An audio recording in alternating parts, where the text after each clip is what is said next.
तो जरा एक पल के लिए सोचिए, एक 24 साल का लड़का जिसकी जेब बिल्कुल खाली है, वो आज $100 मिलियन का एआई वेंचर स्टूडियो चला रहा है। डैन मार्टेल की ये कहानी रातों रात मिली किसी कामयाबी की नहीं है। उन्होंने बस जी हां, सिर्फ एक खास मास्टर स्किल पर अपनी पूरी पकड़ बनाई।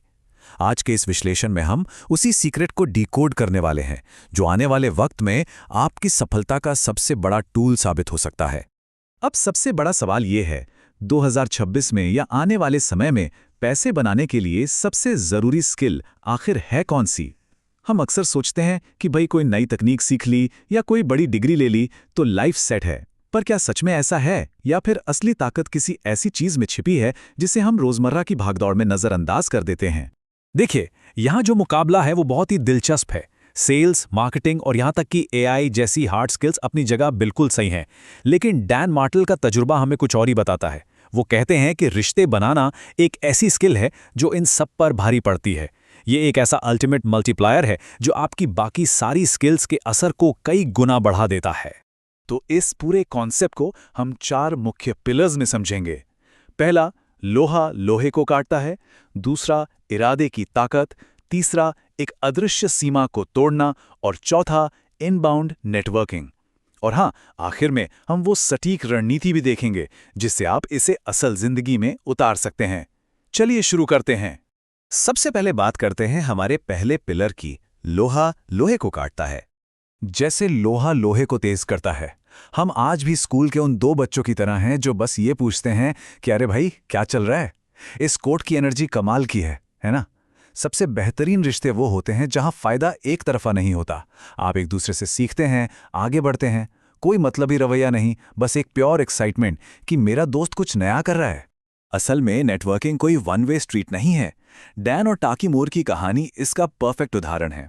सोचिए, करीब 8 साल पहले टाकी ने डैन की मदद की थी उनके यूट्यूब और ब्रांड को सेट करने में। और फिर क्या हुआ? महज 2 साल पहले उसी टाकी मोर ने डैन को अपने बिजनेस कोच के तौर पर हायर कर लिया। ये है असली सपोर्ट सिस्टम जो वक्त के साथ दोनों तरफ से काम करता है। अब आते हैं दूसरे पिलर पर, जो है इरादे की ताकत। रिश्ते बनाना कोई ऐसा काम नहीं है कि टाइम मिला तो कर लिया। आपके आसपास के लोग आपकी पहचान तय करते हैं। लुइस हाउस का मशहूर स्कूल ऑफ ग्रेटनेस कोई तुक्का नहीं था। ये 15 साल की सॉलिड सोच समझकर की गई प्लानिंग का नतीजा है। उन्होंने बहुत पहले ही समझ लिया था कि उन्हें किससे सीखना है। उन्होंने बस कमरे में सबसे स्मार्ट होने की कोशिश नहीं की, बल्कि सही लोगों को चुना। इसे कहते हैं सही इरादे का असर।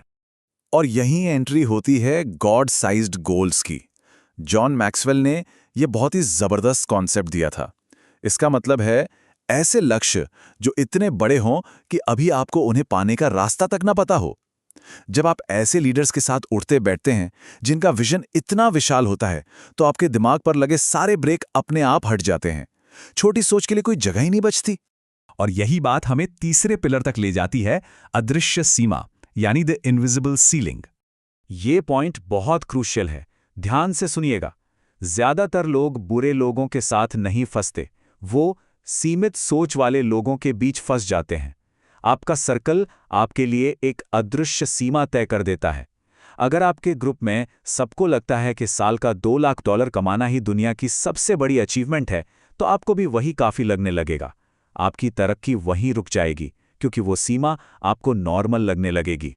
अब मैं आपको 12 साल के एक लड़के जोसेफ की कहानी सुनाता हूं। डैलस के एक वेयरहाउस में, जहां करोड़ों डॉलर की सुपर कार्स खड़ी थीं और सारे करोड़पति सीईओ मौजूद थे, वहां ये 12 साल का बच्चा भी मौजूद था। जरा इमेजिन कीजिए उस माहौल को। जोसेफ जिंदगी में क्यों जीतेगा? क्योंकि उसने उस अदृश्य सीमा को बचपन में ही तोड़ दिया। उसने जानबूझकर खुद को उन जुनूनी लोगों के बीच रखा। फोन पे स्क्रॉल करने के बजाय उसने सीधे डैन मार्टेल से पूछा कि 12 साल की उम्र में एआई बिजनेस बनाने का रोड मैप क्या होना चाहिए। डैन कहते हैं कि 27 की उम्र तक ज्यादातर लोगों का दिमाग नई चीजों के लिए बंद हो जाता है, पर जोसेफ अभी एकदम फ्लेक्सिबल है। और सबसे बड़ी बात, वो सही लोगों के बीच में है। चलिए अब बात करते हैं चौथे पिलर की, इनबाउंड नेटवर्किंग। देखिए, पुरानी नेटवर्किंग और नई नेटवर्किंग में जमीन आसमान का फर्क है।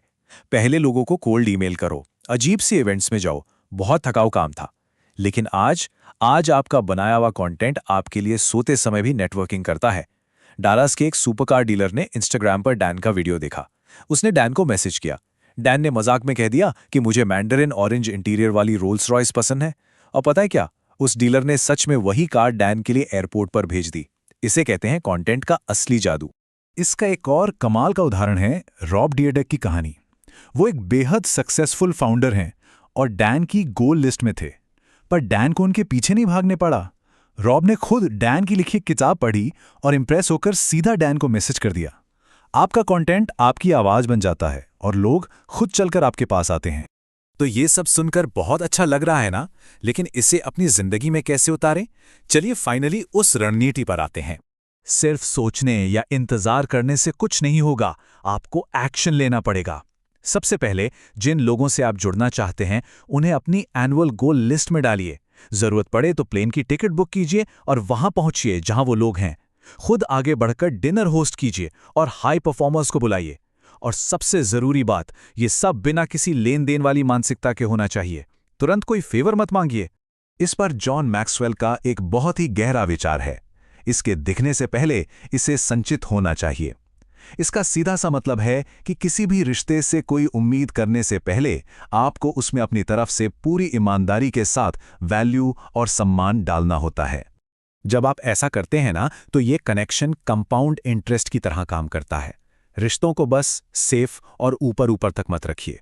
दूसरों की सक्सेस को सेलिब्रेट करने के लिए एफर्ट डालिए। और जब रिश्तों की नींव एकदम सॉलिड हो जाए, सिर्फ तभी मदद मांगिए। इसी का नतीजा था कि जब डैन अपनी नई किताब लिख रहे थे, तो 92 किताबें लिख चुके लेजेंडरी ऑथर जॉन मैक्सवेल ने खुद सामने से आकर कहा कि वो डैन की किताब की प्रस्तावना लिखेंगे।